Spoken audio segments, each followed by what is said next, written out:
क्यों मनाया जाता है छठ पूजा का पर्व, जानिए विशेष महत्व। धर्मशास्त्रों के अनुसार 4 दिनों तक चलने वाले इस महापर्व को छठ पूजा, छठी माई पूजा, डाला छठ, सूर्य षष्ठी पूजा और छठ पर्व के नामों से भी जाना जाता है। मुख्य रूप से यह पर्व सूर्य देव की उपासना के लिए मनाया जाता है ताकि परिवारजनों को उनका आशीर्वाद प्राप्त हो सके।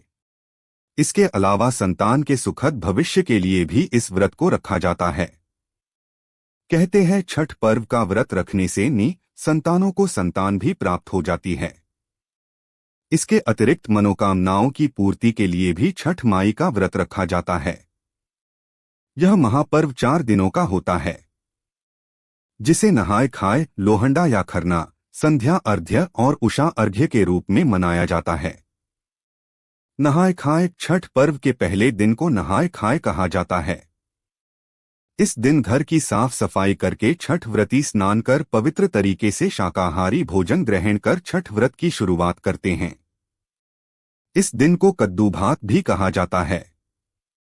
इस दिन व्रत के दौरान चावल, चने की दाल और कद्दू, घिया, लौकी की सब्जी को बड़े नियम धर्म से बनाकर प्रसाद रूप में खाया जाता है। लोहंडा या खरना छठ पूजा के दूसरे दिन को खरना या लोहंडा के नाम से जाना जाता है।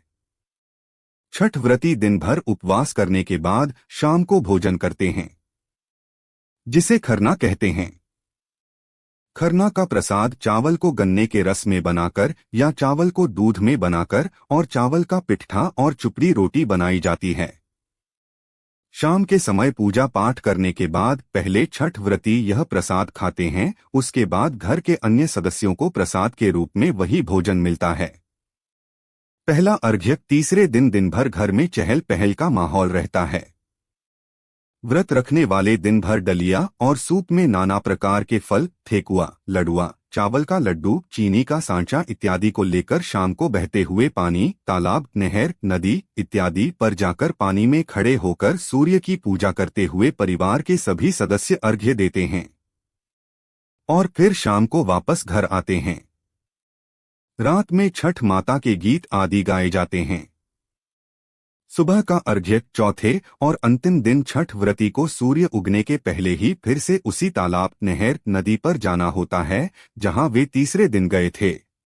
इस दिन उगते हुए सूर्य को अर्घ्य देकर अपनी मनोकामना पूर्ण करने के लिए भगवान सूर्य से प्रार्थना की जाती है। परिवार के अन्य सदस्य भी व्रती के साथ सूर्यदेव को अर्घ्य देते हैं और फिर वापस अपने घर को आते हैं। यह व्रत 36 घंटे से भी अधिक समय के बाद समाप्त होता है। छठ व्रती 4 दिनों का कठिन व्रत करके चौथे दिन पारण करते हैं और प्रसाद का आदान प्रदान कर व्रत संपन्न करते हैं। अगर वीडियो अच्छी लगी हो तो वीडियो करे लाइक और अगर हर दिन नई जानकारी लेना चाहते हैं तो चैनल को करे सब्सक्राइब।